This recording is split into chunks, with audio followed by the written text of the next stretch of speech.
Salam, hər vaxtınız xeyir olsun. Bugün sizə kartoflu, ətli, göbələkli yemək resepti paylaşacağım. Əvvəlcə ətləri yağda belə möhürləyirəm və suyunu belə saldıqdan sonra yaxşıca qarışdırıram.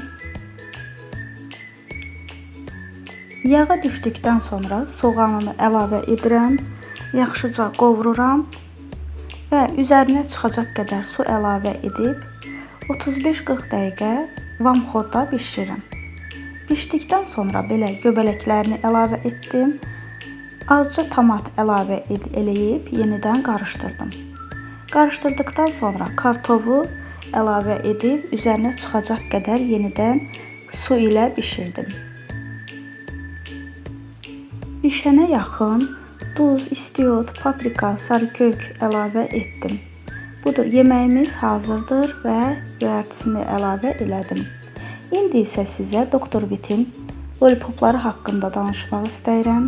Əvvəllər mənim uşaqlarım çox iştahsız idi, yemək yemirdilər. İndi isə bu lollipopları istifadə etdikdən sonra yenidən iştahları özünə qayıdıb. Əziz analar, inanıram ki, sizin də uşağınız yemək yemirsə, bu lollipopları istifadə etdikdən sonra mənə çox sağ ol deyəcəksiniz. Lollipoplar sayəsində uşaqların həm əhvalı, həm də iştahı özünə qayıdır.